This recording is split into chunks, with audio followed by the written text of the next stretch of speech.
Relance de l'usine de Kiko, à quoi s'attendre? On va également s'atteler sur les états généraux de la justice. Vous le savez, c'était déjà clôturé, mais les résolutions lues par le ministre Moutamba devant le président Tshisekedi divisent l'opinion. Et puis, on va chuter avec changement ou révision de la Constitution. Quelle est la priorité, mesdames et messieurs? Bienvenue à vous dans le cadre de votre émission Décrypteco. Pour ces trois sujets, nous avons deux invités sur ces plateaux. Il s'agit de Aimé Kabea, journaliste indépendant, autrement appelé le cardinal de la presse, mais également de Thierry Kabasubabo. Il est avocat au barreau de Kinshasa Matete. Mesdames et messieurs, bienvenue à vous dans cette émission Décrypteco. Aimé Kabea, bonjour et bienvenue dans cette émission Décrypteco. Bonjour Madame Betty Tanfoumou, je suis heureux de vous revoir encore, très heureux d'être en face d'un individuel de mon pays avant d'être avocat, tout ça. Et je pense que lors de ces échanges, nous allons plus mettre un accent sur comment éclairer le peuple congolais sur ces différentes questions. Voilà, je signale que c'est pour vous la première fois de prendre part à cette émission Décrypteco, hein? Voilà, en tout cas, c'est pour moi la première fois de prendre... mais que vous êtes un habitué de la télé. Évidemment. Donc, merci déjà pour votre invitation. Je crois qu'à partir d'aujourd'hui, vous me verrez et vos téléspectateurs me verront très régulièrement dans cette émission. Merci Aimé Kabea. De l'autre côté, il y a Thierry Kabasubabo, avocat de son État au barreau de Matete. C'est pas la première fois, monsieur Maître Thierry. Merci d'avoir répondu une fois de plus à notre invitation. Merci beaucoup Madame Betty de l'invitation. Ce n'est pas la première fois. Ces plateaux me manquaient déjà. Voilà. Merci de me faire revivre encore ce qui se passe ici. Nous venons faire un décrypte de la situation socio-économique, pour ne pas dire socio-politique du pays. Merci de me permettre de partager les plateaux avec le fils du pays, le compatriote Aimé Kabea. C'est un plaisir. Merci. Voilà. Déjà, d'entrée de jeu, on va commencer avec notre premier sujet qui est, comme vous le savez, à Kipushi, Félix Tshisekedi a relancé la production du zinc de la mine de Kiko qui était en arrêt depuis 1993. Je commence avec Maître Thierry. Maître, n'est-ce pas là une bonne nouvelle pour vous, étant congolais? Madame Betty, une bonne nouvelle, oui, c'est toujours une bonne nouvelle lorsqu'une entreprise qui est aux arrêts reprend ses activités, une bonne. Mais pour moi, j'ai essayé de parcourir les notes de certains médias en ligne. C'est que j'ai retenu de la relance des activités de Kiko qui depuis 1993 avait arrêté la production du zinc, alors que depuis 30 ans, il s'est passé plus ou moins 31 ans que cette entreprise plutôt n'était plus en activité, ne produisait plus le zinc. Pourtant, c'est ligne de première en Afrique. Pourtant, c'est ligne de première pour laquelle la colonie ou les colonisateurs, lorsqu'ils sont venus, ils se sont précipités à mettre en place cette entreprise parce qu'ils savaient combien elle était importante pour la colonie, c'est-à-dire l'État indépendant du Congo à l'époque, ainsi que pour la population du Grand Katanga en général, en particulier, et de la République en général. Et la reprise de ces activités va permettre à ce que, comme l'a souligné le chef coutumier, qui était aussi entendu sur le podium, que ça va permettre à cette partie du pays de sortir de la pauvreté parce que la production des zinc était pour eux un moyen de survie. Et que la reprise des activités permettra aux villages voisinants de sortir de cette situation qu'ils ont connue pendant plus de 30 ans. Et ça, c'est une chose. La deuxième chose, la Gécamine également récupère un secteur qu'il avait perdu. La GECAMINE qui est également actionnaire dans cette société qui est à l'économie mixte, parce que ayant des actions du pays, de l'État congolais, à l'auteur de 32%, et que la société Ivanoa, à l'auteur de 68% des actions, la GECAMINE reprend une société qui était aux arrêts, qui ne lui permettait pas d'atteindre ses assignations en tant les garants du mine congolais. Et que dans ce sens, nous estimons que la reprise de Kiko est un bénéfice pour le pays, est un bénéfice pour le portefeuille du pays, comme l'a souligné d'ailleurs le ministre du portefeuille, est un bénéfice pour le ministère de Mines, est un bénéfice pour la population environnante qui va profiter de tout ce que cette société va mener sur le plan social,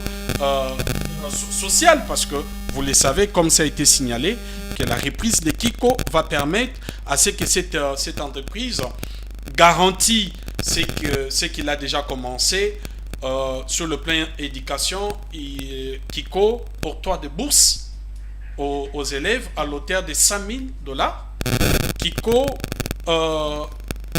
il permet à une adduction d'eau gratuite dans l'enceinte de l'exploitation, qui permet beaucoup de choses qui sont citées. Et faute du temps, parce que nous avions plusieurs, je n'aimerais pas rester très longtemps ici.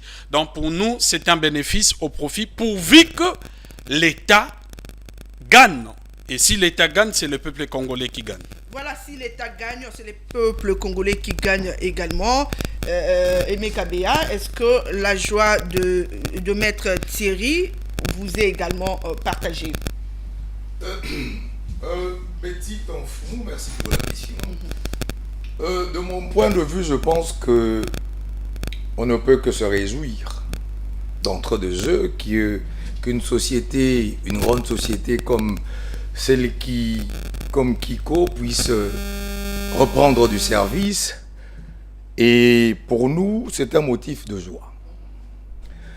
Mais qu'à cela ne tienne, nous allons mettre un accent particulier généralement sur la gestion de ce nouveau patrimoine qui reprend.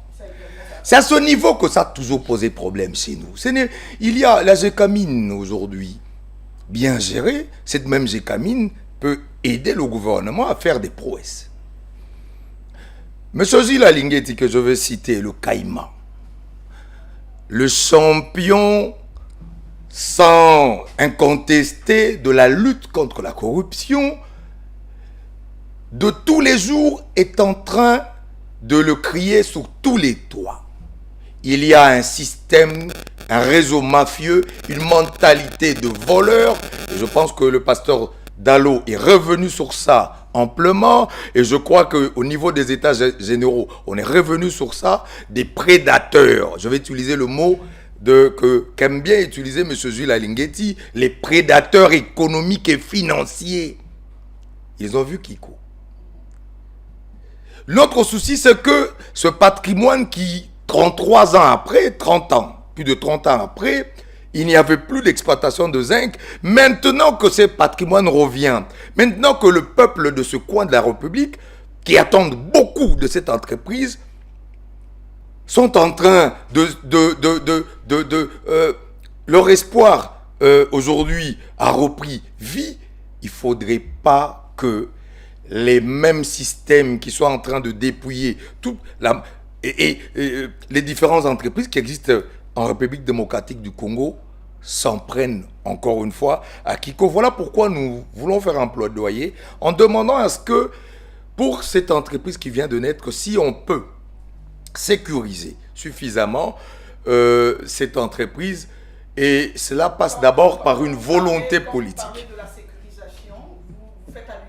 Volonté politique. Les textes, nous les avons. On a des très bons textes. Voilà pourquoi nous, on a toujours cru en nos textes. C'est l'applicabilité qui pose C'est problème. l'applicabilité. Mais regardez, de tous les jours, on a des textes qui, aujourd'hui, en République démocratique du Congo, réglementent suffisamment bien le secteur des minerais. Mais pourquoi ça nous échappe?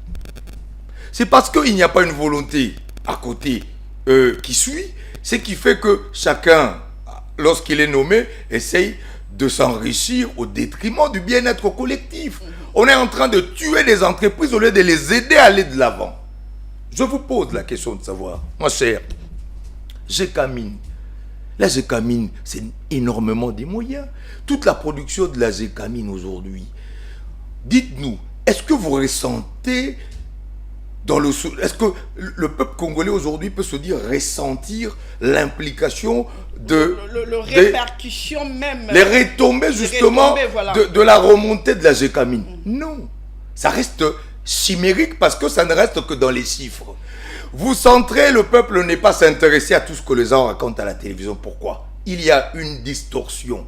Il y a un fossé, un écart entre ce que les politiques racontent, les gestionnaires d'entreprises racontent et les retombées dans la vie des gens, dans l'assiette du Congolais lambda.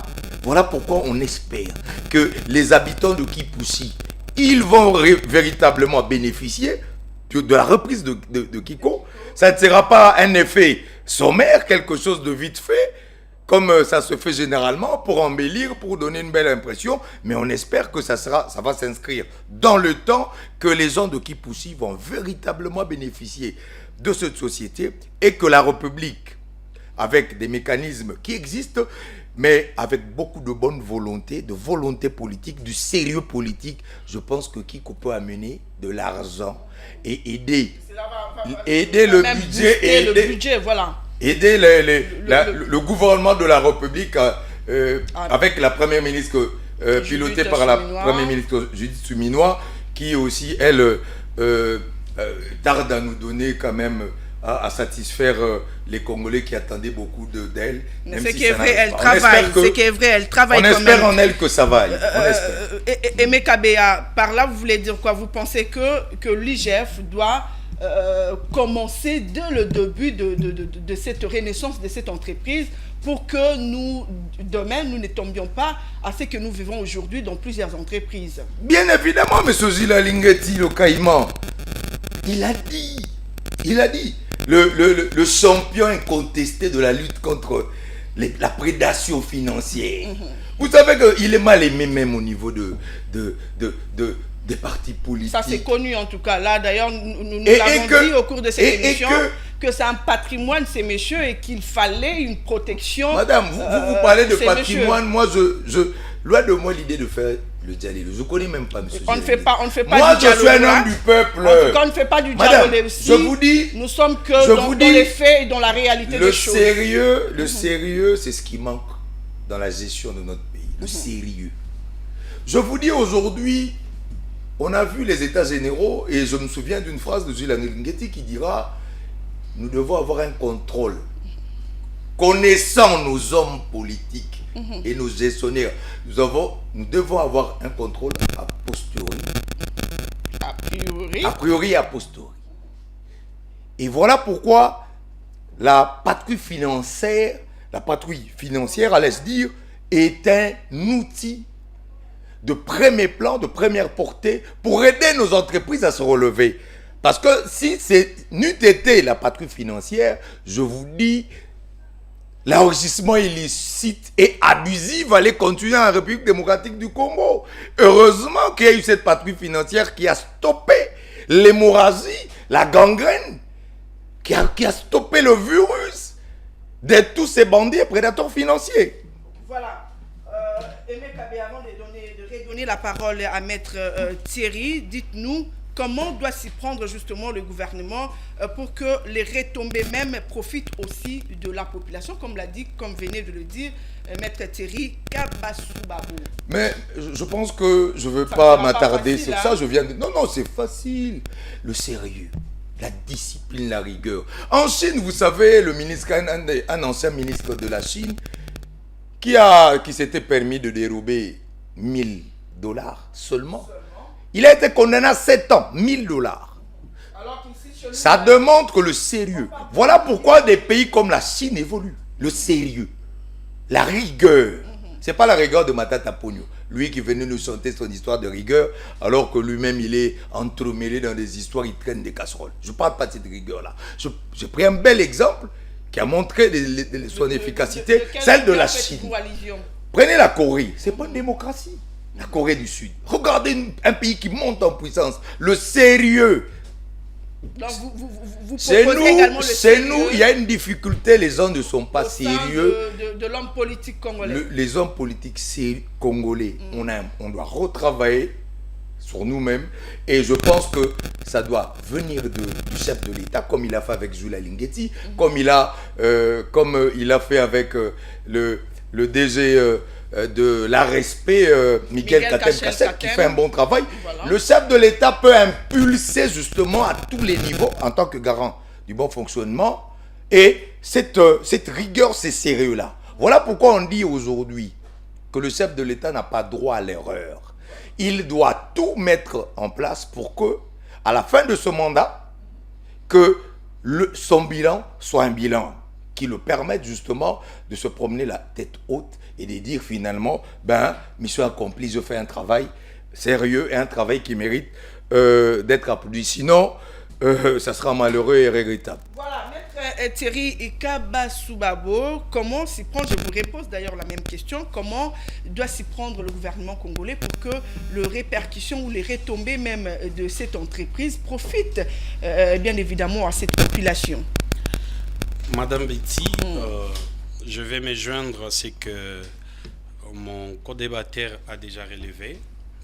Ici, il s'agit d'une question de la gestion régulière. Et la gestion régulière passe par le principe, par les mécanismes qui garantissent à ce que la rentabilité soit visible et vivable. Voyez, en fait, c'est ce qui manque dans nos entreprises publiques ou les entreprises d'économie mixte. Ici, le problème qui se pose à toutes les entreprises, c'est le problème du contrôle, premièrement, et le problème de la sanction, deuxièmement. Le contrôle, on peut l'avoir. L'IGF est en train de le faire. Je plaidais ici sur votre plateau sous la mise en œuvre effective et efficace de la Cour des comptes. Ça m'a coûté tout ce que ça m'a coûté. Je l'ai dit. Aussi longtemps que la Cour des comptes continuera à être le bébé de juridiction dans ce pays, on continuera toujours à pleurer. Parce que c'est qu'on réclame les détournements et consorts qui peuvent sanctionner cela, c'est la Cour des comptes. C'est la Cour des comptes. Mais quelle est la place de la Cour des comptes dans les systèmes juridiques et judiciaires en République démocratique du Congo? Et c'est comme ça que je m'ai milité pour la place du parquet près la Cour des comptes. Et je me suis opposé à l'idée de mise en place d'un nouveau parquet financier parce que j'estimais à l'époque que les parquets près la Cour des comptes, c'est déjà un parquet financier. Et qu'il y aura un dédoublement, un dédoublement de parquets ayant le même objet. Conflit de compétences. Voilà. Conflit de compétences qui existe déjà actuellement entre la Cour des comptes et l'IGF, la Cour des comptes et d'autres services tels que Sénaref et consorts, parce qu'ils ont presque des compétences similaires. Là, l'IGF intervient a priori concomitamment ainsi qu'à posteriori. Et la Cour des comptes dit aussi qu'il a aussi la compétence dans son aspect administratif d'intervenir a priori, concomitamment, même a posteriori lorsqu'il faut juger le compte des trésors. Donc pour vous, il faut que les sanctions soient effectives. C'est l'absence des sanctions. Vous savez pourquoi aujourd'hui il y a toutes ces malversations, il y a toutes ces corruptions? Parce qu'il y a l'absence des sanctions. Voilà. L'absence des sanctions pose donc problème. Maître dit militer pour que la Cour de compte fait précisément ou exactement son travail. On va changer de sujet. Cette fois-ci, on va parler des états généraux de la justice. Comme vous le savez, le magistrat conteste les propositions de réforme élues par le ministre Moutamba devant le président Félix Tshisekedi à la clôture. Ils estiment que ce n'est pas le même document qu'ils ont signé pendant qu'ils étaient en train de travailler. Emeka Beya, comment pensez-vous déjà avec cette malentendu ou cet embroglio qui est déjà au début comme ça, comment pensez-vous Moutamba peut surprendre justement pour guérir cette maladie pour guérir cette justice qui aujourd'hui est considérée comme malade d'ailleurs à l'unanimité? Mais je crois que Betty Tanfoumou, les gens on joue au chat et à la souris pour rien alors que la réalité on la connaît. Pourquoi les gens veulent faire semblant? Comment ça? Betty, les gens font semblant dans ce pays. Les gens savent. Quand on dit la justice est malade, qui rend la justice? Entre nous, Tota, Natoloba, qui rend la justice? Ce sont eux-mêmes. Non, mais non, c'est pas eux-mêmes. Je n'ai pas le droit de vous poser les questions, mais je pose la question. Quand on dit aujourd'hui la justice est malade, je voudrais avoir un côté bien à zone. Ils sont allés justement faire l'état des lieux. Non, mais c'est ça aussi l'état des lieux. Mais avant tout, mon frère a parlé de sanctions. Je suis content parce qu'il a tiré ça dans mon exemple quand j'ai parlé des Chinois où on sanctionnait les gens. Non, je suis content qu'il m'ait rejoint. Parce que quand moi je parle, il faut quand même que les gens me rejoignent parce que ce que je dis, c'est très bien. Et je suis d'accord avec son point de vue. Ça, il faut spécifier ça. Qui doit sanctionner qui? Et qui ne sanctionne pas? Tomiko ça, qui manque qui? Nani okosa nani? Ceux qui doivent vous sanctionner viennent, ils vous regardent, non, les choses sont malades, mais ils sont malades, qui les a rendus malades? Il y a un coupable chez nous, Betty. Bonito Kosanabou, les gens ne s'aiment pas. Vous avez déjà vu, vous allez chez un médecin. Vous estimez que eux-mêmes, les hommes de la justice, eux-mêmes rendent cette justice malade? Les premiers, ce sont les magistrats. Qui ont rendu la justice malade? Les juges et les magistrats. Vous ne le savez pas honnêtement ou bien on joue mais et on va nous dire ces mêmes gens-là. Les premiers qui sont concernés, ce sont eux. Et vous êtes aujourd'hui, vous pensez qu'ils seront d'accord avec un Constant Moutamba, celui que j'appelle le redresseur des malades de la justice. Ce type-là, c'est un vaccin contre la prédation, le virus de la prédation en RDC. En tant que vaccin, c'est normal qu'il rencontre tous les virus de la prédation qui ne veulent pas quitter le corps de la justice et que aujourd'hui face à lui, ils ne peuvent que faire bloc.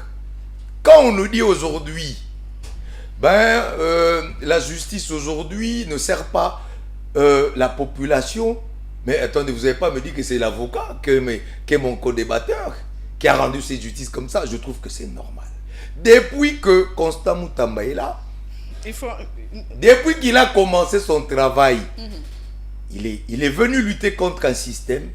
Et ce système aussi s'est érigé contre lui. Il a été empoisonné. Ces gens-là ne voudront pas que ça change. Il y a des maisons qui se sont arrêtées. Il y a des maisons. Il y a des villages qui se sont arrêtés. Ne pensez-vous pas comme ces Quinois-là qui pensent qu'il fallait peut-être commencer par les conditions de l'homme, de la justice, en lieu et place de commencer directement avec le problème. Il fallait d'abord commencer par les conditions de celui qui rend la justice. Cet homme qui rend la justice travaille dans quelles ma soeur, conditions? Betty Tanfoumou, la justice congolaise est malade, mais elle n'est pas seulement malade. Expliquer, on ne parle pas exactement du niveau de maladie. Moi, je veux vous dire, la justice congolaise est dans le coma. Il faut une thérapie de choc. Je vais citer Constant Moutamba, celui que... Non mais écoutez, vous savez, je suis fier quand je vois un Constant Moutamba, 36 ans, mais qui est en train de dire non. Dans ce pays, les gens ne savent pas dire non. On accepte n'importe quoi. Il était temps qu'il y ait des gens comme Constant Moutamba qui disent, mais cher ami, ça doit s'arrêter. Comment vous avez des gens qui disent rendre la justice au nom du chef de l'État? Et cette justice, vous la rendez avec autant d'injustice, en affligeant le peuple, en mettant le peuple contre ce même chef de l'État. Et vous dites, vous travaillez pour la République? Non, ça devait s'arrêter. Les magistrats doivent comprendre que le pays a pris une autre vitesse. Dans le domaine de la justice, le Congo est en train de regarder différemment le pays. Que ceux qui comprendront cela, ils seront la bienvenue dans ce nouveau changement. Ceux qui vont rester en pensant qu'ils vont se continuer à faire la folie avec l'argent du contribuable, rendre des jugements uniques contre la justice, ils vont pleurer. Ils vont pleurer et je vous dis, que ce Constant Moutamba-là, il a une grande carrière dans ce pays, vous allez voir donc ce qu'il va pour vous, faire. les conditions de l'homme n'étaient pas une priorité. Non, ça fait partie, c'est ça le traitement, Petit Tafoum. C'est ça le traitement. Ça veut dire que il y a le médicament qu'on est en train de donner, la thérapie de choc, mais il faut aussi apporter, donner au corps, nourrir le corps pour qu'il se rétablisse. On a parlé de ça, même dans la restitution de Constant Moutamba. Les conditions des magistrats, c'est aussi important. Et nous, on encourage que les magistrats congolais soient payés décemment comme tous les magistrats. Mais seulement... Ils pensent qu'ils ont été dupés par Moutamba. Ils n'ont pas été dupés.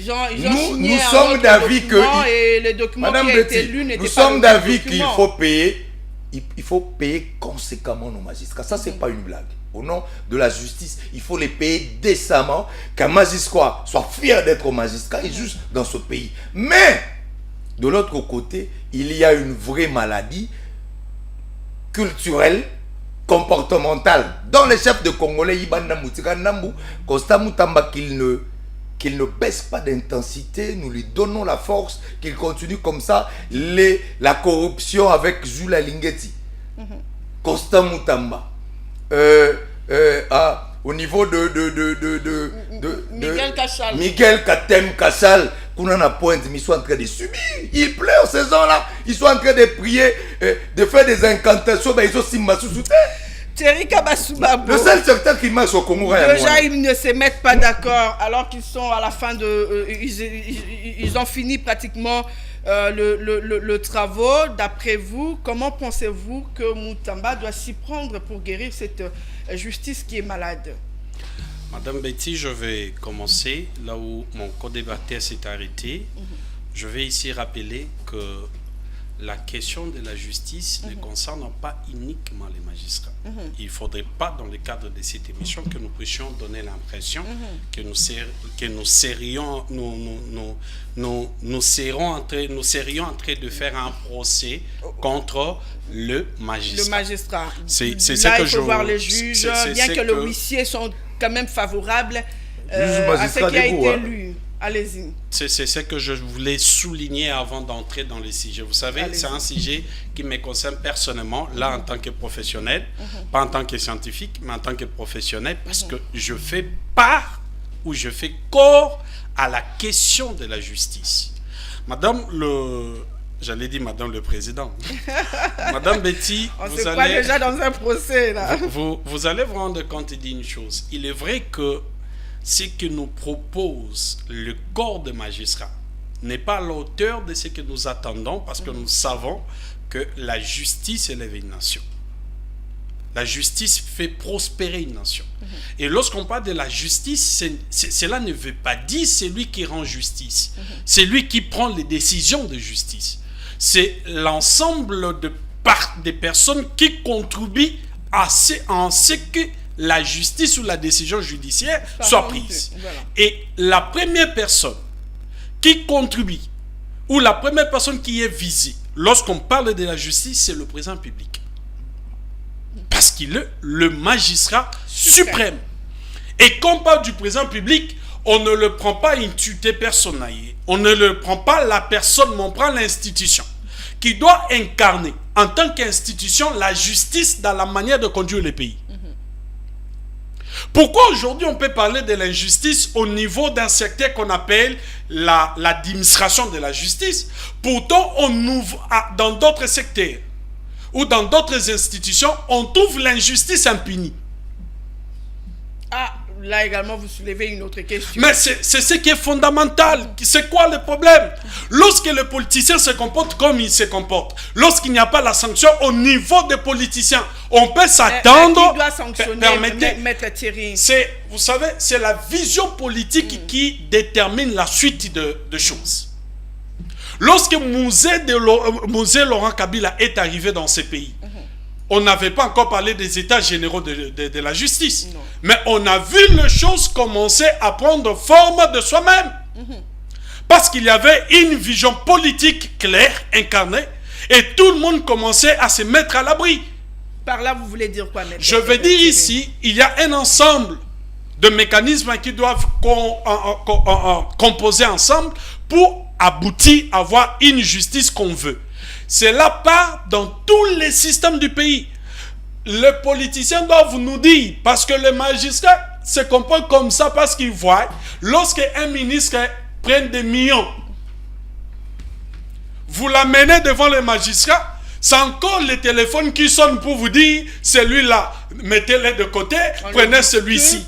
On le discute. Mais déjà, si au sommet, les gens peuvent se comporter de cette manière-là, de cette façon-là, qu'est-ce que vous attendez des autres? C'est-à-dire, la responsabilité d'une justice guérie ne commence pas seulement par les magistrats. C'est une vision globale des choses. Et cette vision est incarnée par celui qui incarne la justice par sa personne, qui constitue en même temps une institution qui est le président public. Il doit incarner, il doit frapper sur la table. Lors de ces réunions avec ses conseils, avec ses ministres, que la sanction doit commencer à partir de là. Mon déco Aimé l'a dit ici. Un ministre chinois a pris $1000. Ce n'est pas un magistrat qui est corrompu, qu'on est venu corrompre. C'est un ministre qui a pris $1000. On l'a sanctionné. On lui a donné 7 ans de servitude pénale. Si un ministre peut avoir 7 ans de servitude pénale, les magistrats qui est un autre niveau de responsabilité, c'est dira si celui-là qui au niveau politique, au niveau exécutif, peut être traité de la sorte. Par là, vous voulez dire que le magistrat suprême a un grand rôle à jouer pour que... Mais c'est lui, Madame Betty. C'est lui la tête du poisson, c'est lui. Moi, je peux le dire, c'est le président public. Moi, je ne regarde pas le Conseil supérieur de la magistrature. Je ne le regarde pas. Je vois l'incarnation d'une politique définie par lui. Parce qu'aujourd'hui, on peut parler de tout ce qu'on peut parler. Mais aujourd'hui, permettez-moi, l'autre fois quand j'étais ici, je voulais m'adresser personnellement à lui. Malheureusement, j'ai été empêché.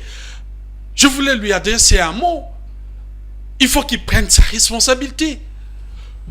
Lorsque l'IGF a conduit les enquêtes sur le forage d'eau ici. Le forage, les lampadaires et comme ça. Nous en avons parlé ici. Il y a un monsieur qui était cité en tête, mais celui-là ne fait pas partie des personnes qui sont aujourd'hui poursuivies par les parquets. Il a été disculpé par qui? Mais avant on dit pour dire le droit, excusez-moi, je ne suis pas trop dans ça, vous allez quand même m'écorger si je parle mal. On dit pour dire le droit, le magistrat debout et devant ses responsabilités. Lorsque un tel monsieur est disculpé, on suppose que même le travail de ces magistrats, de celui qui a eu à les disculper est pris en compte. Nous sommes dans quel niveau de responsabilité? Parce que nous le savons, nous sommes au Congo. Ce n'est pas un secret pour personne.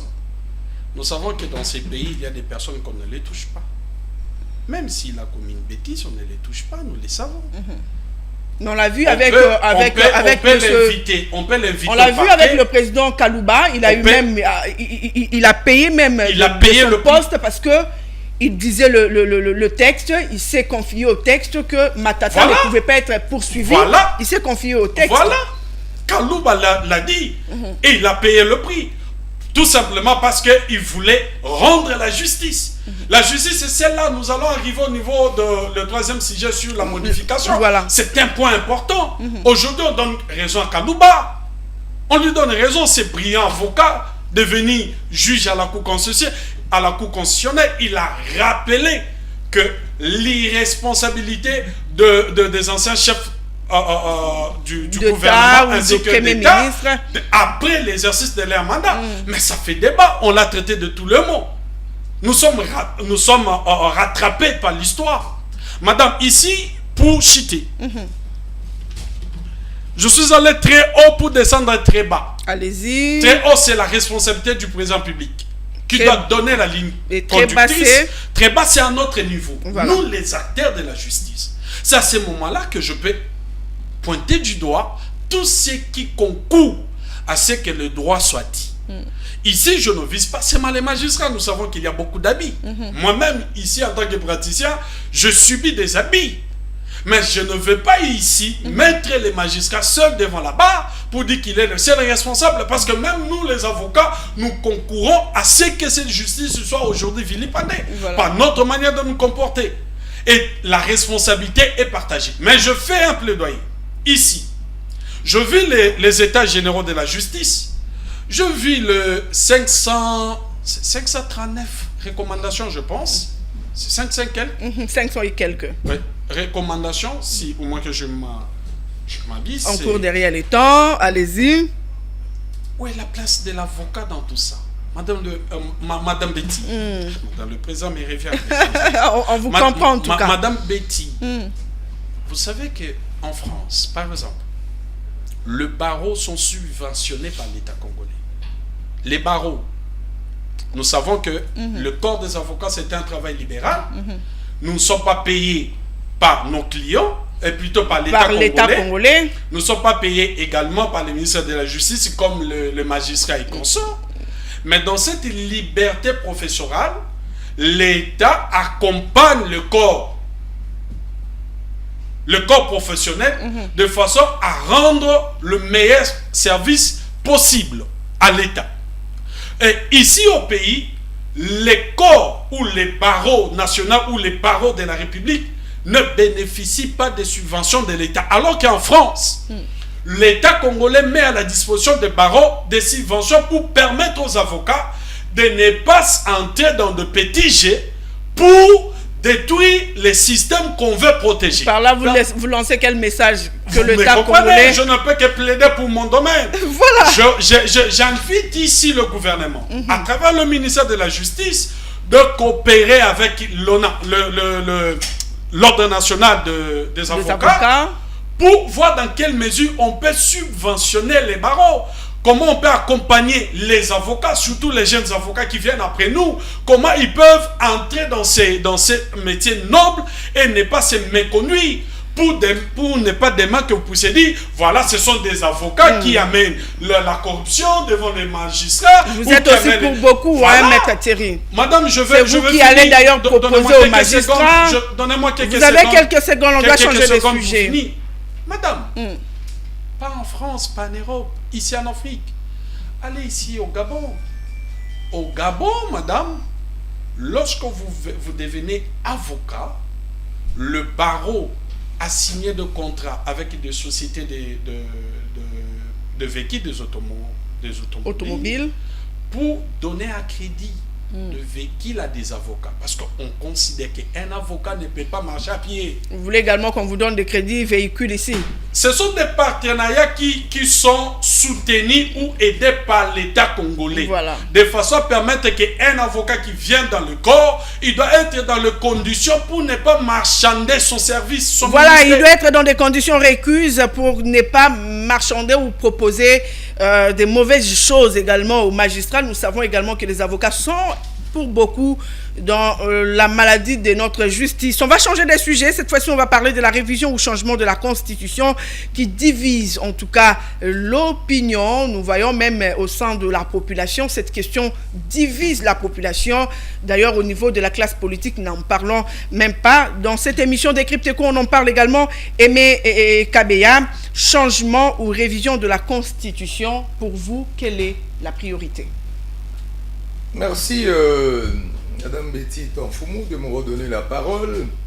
Même si, quand vous citez mon nom, vous oubliez mon titre qui est le cardinal de la presse. C'est là que le peuple aime beaucoup. Merci. Mais avant d'attaquer votre question, mon cher co-débatteur a reconnu ici, où il a répondu à ma préoccupation, qui était celle de savoir si la justice était malade, c'était à cause de qui? Mon co-débatteur ici, il a dit, le président, il est monté haut. Ah, j'ai aimé. Il est monté haut. J'ai aimé qu'il soit monté haut.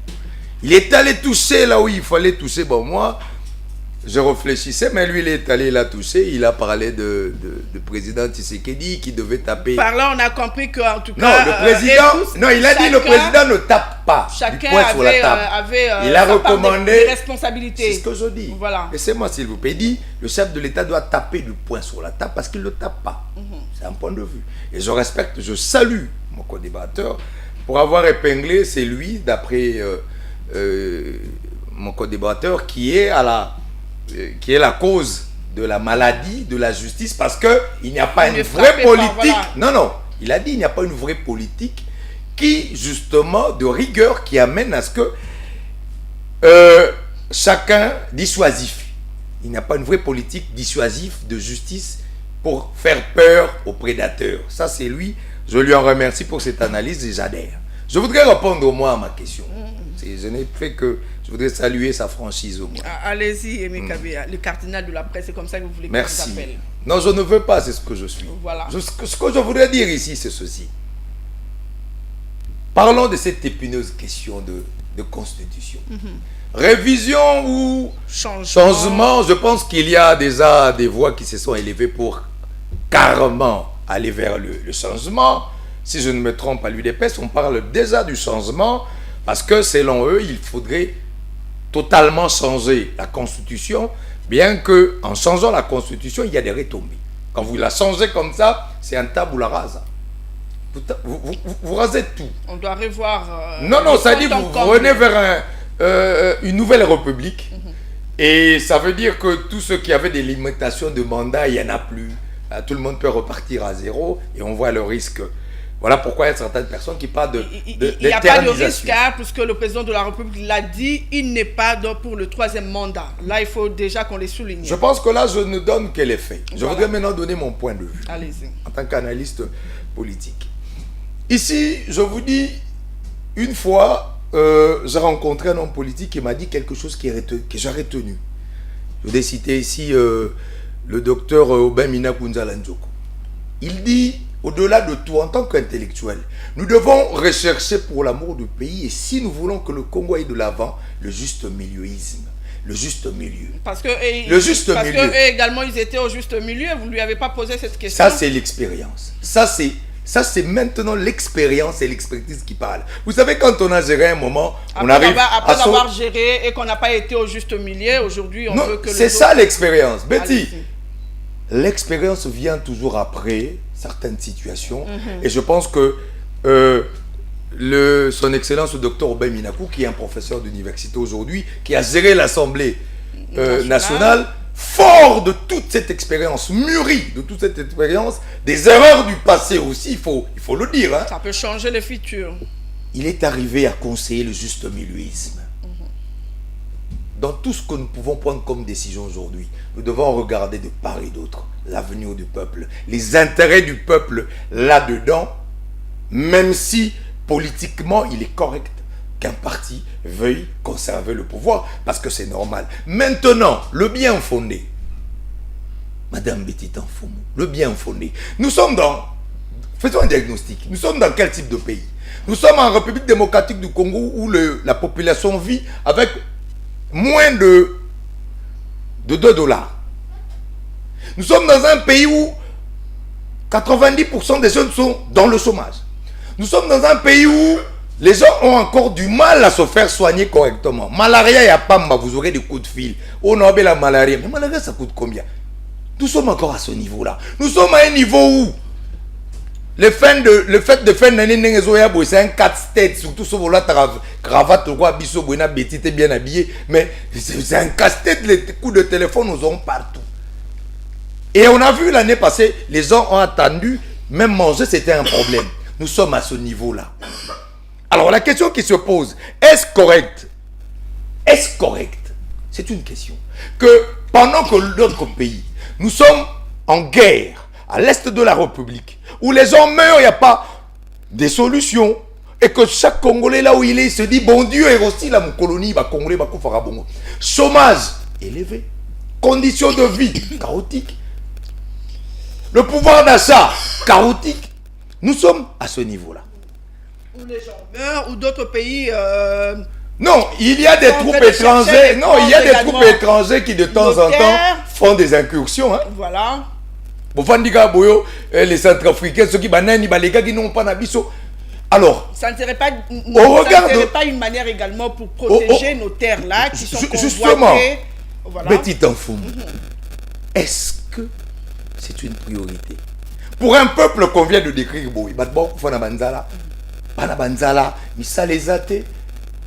on a des pasteurs qui pullulent comme ça, venir profiter de tout ça pour embrouiller encore les Congolais au esprit de célibat. Alors que l'esprit de célibat, c'est parce qu'il y a la pauvreté. Si les gens sont bien payés dans Bangola, manque d'argent.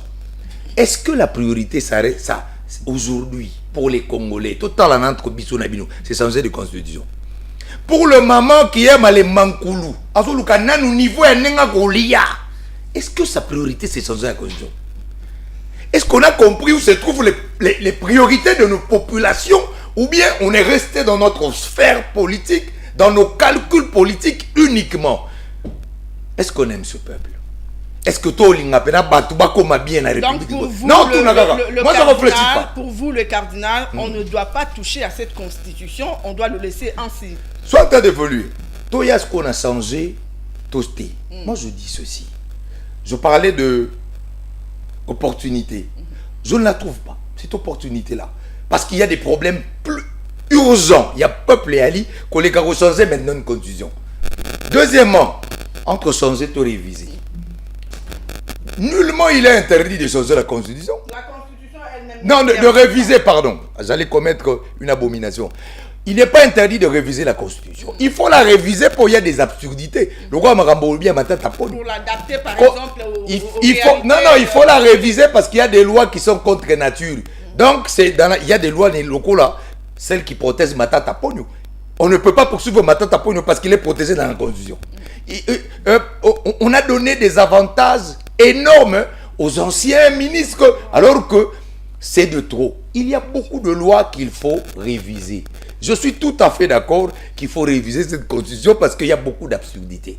Okay. Entre autres, et la loi électorale sur ces histoires de seuil.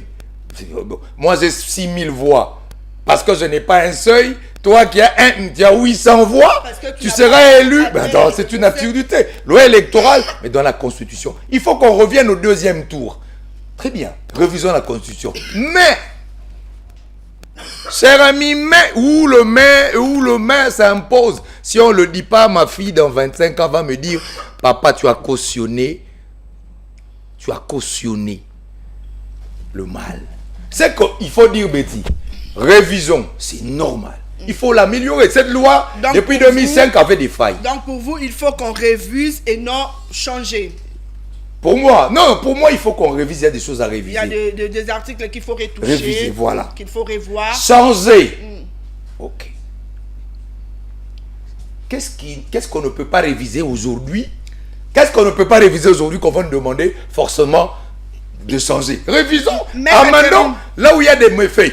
Amender des nouveaux textes. On corrige, on fait quelque chose de bien. Maître Thierry Kabasoubabo, êtes-vous d'avis avec le cardinal de la presse qu'il faut réviser quelques articles et non changer complètement cette constitution?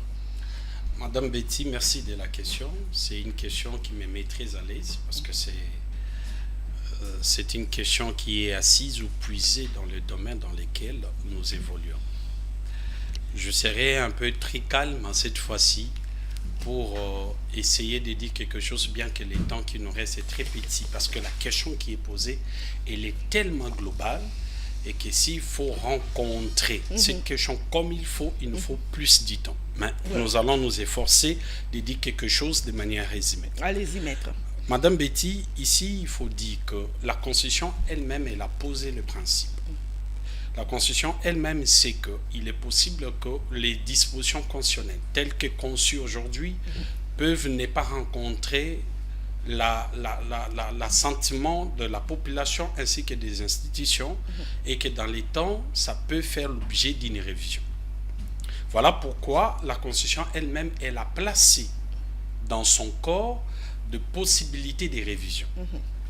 Mais là où les gens ne veulent pas aller trop loin, c'est en faisant une interprétation littérale, simplement, ils ne veulent pas aller vers d'autres interprétations que la science juridique nous donne quand il faut interpréter la loi et notamment les dispositions constitutionnelles. C'est cette interprétation-là qui pose problème aujourd'hui, maître Thierry. C'est tout à fait normal parce qu'il se limite à la lettre. Ok. Dans l'art de l'interprétation, il y a une sorte, il y a un modèle ou un modèle d'interprétation qu'on appelle l'interprétation théologique. Il faut aller dans l'esprit du constituant. Qu'est-ce qu'il voulait dire lorsqu'il a disposé dans cette manière? Qu'est-ce qu'il a voulu défendre? Et pourquoi? Quels étaient les contextes du temps et du lieu? Toutes ces questions-là, on veut le fouiller. Madame le Président, tout le monde ici je parle. Allez-y, on vous comprend. Madame Betty, on vous comprend, Madame Maître Betty, Thierry, allez-y. Madame Betty, ici, je veux commencer par dire, tous les politiciens, que ce soit ceux qui sont au pouvoir et ceux qui sont dans l'opposition, tous ils sont d'accord pour la révision ainsi que le changement de la Constitution, si je peux me permettre d'aller jusque-là. L'opposition ne dira pas le même... Tous l'opposition ne dira pas le même vocabulaire que vous. Hein, je suis en train de dire ceci. Allez-y. Que ce soit ceux qui sont au pouvoir et ceux qui sont dans l'opposition, ils sont tous soit pour la révision et d'autres sont même tous d'accord pour les changements même de la Constitution. Je vais vous donner quelques exemples. Parce que vous savez, ça fait mal. Lorsque ça sort de la bouche du président public, ça devient comme si c'est le monstre ou le diable qui a parlé. Mais lorsque ça sort dans la bouche des opposants, et là tout le monde dit non, ce sont des idées, ce sont des pensées. Je vais ici rappeler que le président public n'a pas dit qu'il va changer la Constitution. D'abord, ça c'est un fait. Il a dit qu'il est en train de réfléchir. Il pense qu'il y a des dispositions constitutionnelles qui doivent faire l'objet d'une réflexion. Mais lorsqu'il dit qu'il ne voit personne lui faire changer d'avis sur la question, c'est-à-dire sur le changement, voilà, et carrément l'UDPS aujourd'hui parle déjà du changement de la Constitution. Madame Betty, c'est de leur droit. La Constitution elle-même que nous défendons aujourd'hui garantit la liberté de penser. De l'expression également. Ils sont libres de penser, ils sont libres de concevoir. C'est ça aussi la politique, parce qu'il faut savoir ce qu'on veut. Soit vous faites la politique, soit vous ne la faites pas. Voilà. La politique, l'IDPS est au pouvoir.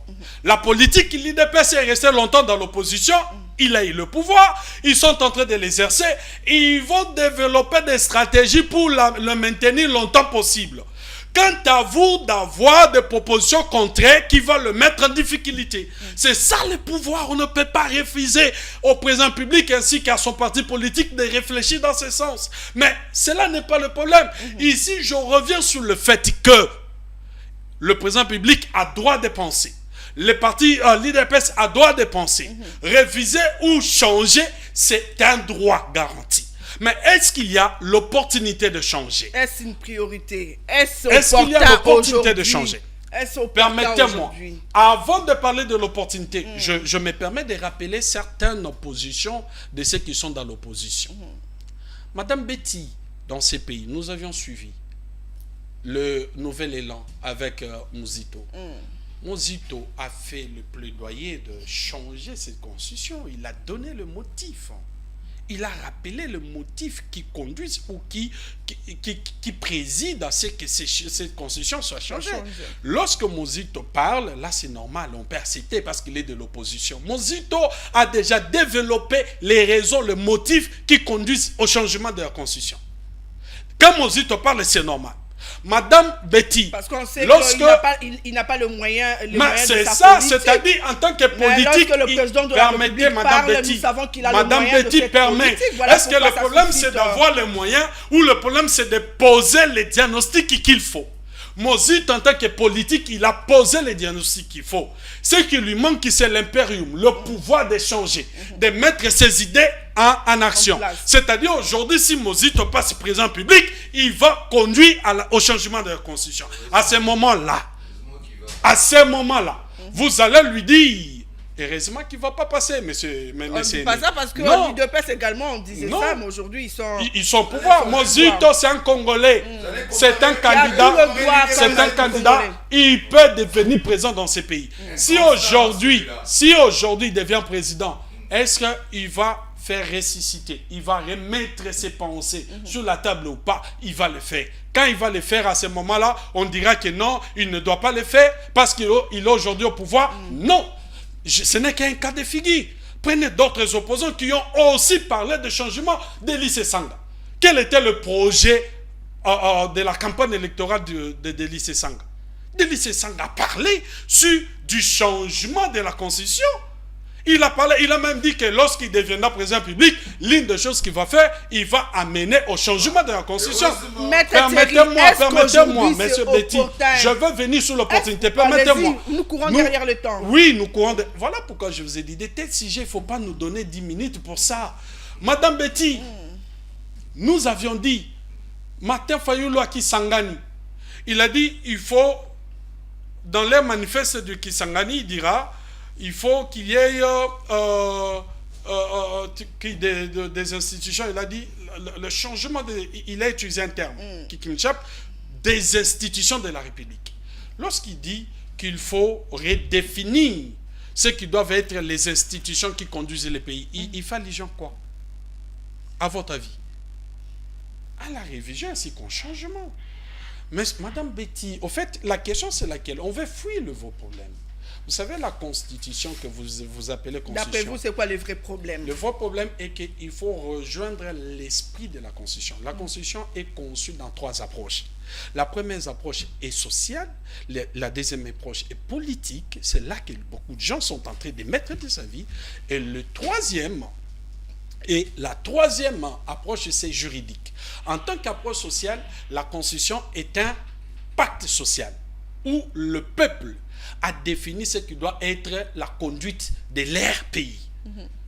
Les pensées d'un peuple, les idées d'un peuple. Mais en tant que, dans l'approche politique, c'est les institutions de la République, comment ils doivent fonctionner et la responsabilité de chaque institution. Vous pensez que et dans la dimension juridique, c'est la loi fondamentale. En tant que loi fondamentale, la Constitution a prévu des sanctions. Mais il se pose un problème. Madame Betty, c'est là que je vais finir. Si vous voulez me prendre, retirer votre non, allez-y. Parlez, maître Thierry. Je suis même à la fin, parce que je comprends que nous sommes déjà à la fin. Madame Betty, lorsque vous sortez ici, sortez même ici avec votre micro, demandez au peuple qui est dehors là-bas.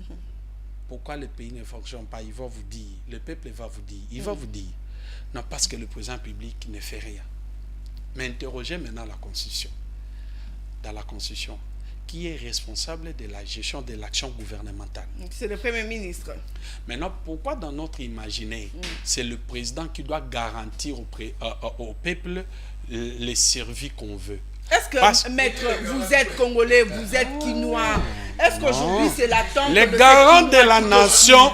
Les garants de la nation ne veulent pas dire celui qui est responsable de l'action gouvernementale. Or, la chose qui change un pays, ce n'est pas le fait d'être garant de la nation. Voilà pourquoi il faut changer la forme de l'État. Or, la forme de l'État, lorsque vous touchez à cela, cela est l'article 220 de la Constitution. Ça fait partie des dispositions. Ça fait partie des dispositions qu'on appelle les rigides de la Constitution qui ne peuvent faire l'objet de la révision. Pour son caractère. Mais lorsque vous touchez à cela, vous changez intrinsèquement la Constitution.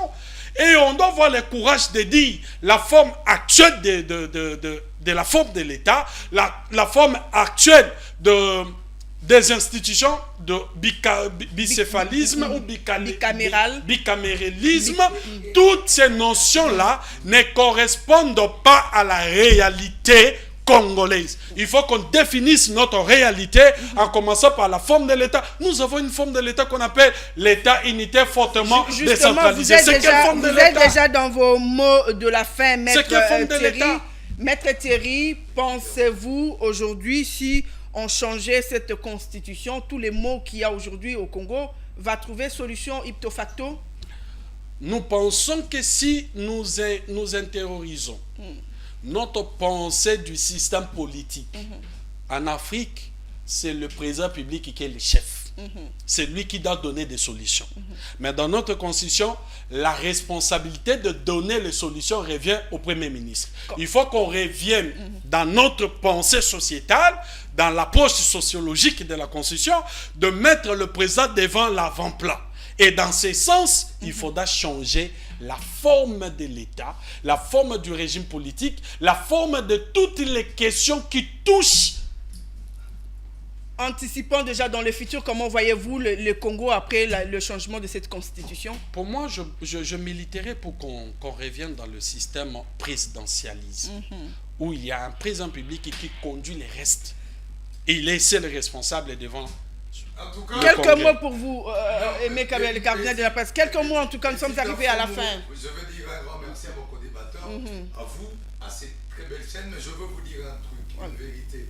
On peut changer tout ce qu'on veut changer, on peut changer les concepts, mais c'est la volonté politique et la rigueur qui compte. S'il n'y a pas de rigueur, s'il n'y a pas de sérieux, Même avec changement. Même si vous appelez ça la République démocratique du Congo, je ne sais pas de quoi, machin truc, rien ne changera. Et là, je vais profiter pour dire un grand merci à l'honorable Maïka Moutinga, que je ne peux pas oublier, pour tout ce qu'elle fait dans la commune de Tchangwe. Elle fait quoi? Ah, mais non, On va pas changer les débats en tout cas. On va pas débat, on va pas changer les débats. Merci à vous, mes invités, d'avoir répondu à mon invitation, mais surtout d'avoir éclairé la population congolaise sur ces questions. Nous avons parlé de la relance de l'usine du relance de l'usine de Kiko, à quoi s'attendre. On a également parlé des états généraux de la justice où les résolutions divisent déjà l'opinion, et puis on a chuté, bien que maître fustige en tout cas que le ton était un peu tout minime par rapport à ces sujets sur le changement ou la révision de la constitution. Quelle serait la priorité entre changement ou révision? Vous les avez entendus, ils ont donné leur point de vue. Mesdames et messieurs, je vous ai rencontré aujourd'hui dans le cadre de votre émission Décrypteco. Tous les plaisirs étaient pour moi. Je vous retrouve la semaine prochaine avec le même plaisir. Dans l'entretemps, prenez bien soin de vous. Au revoir. Est-ce qu'on peut revenir prochainement? On commence par les changements de la constitution. Non, mais il y a...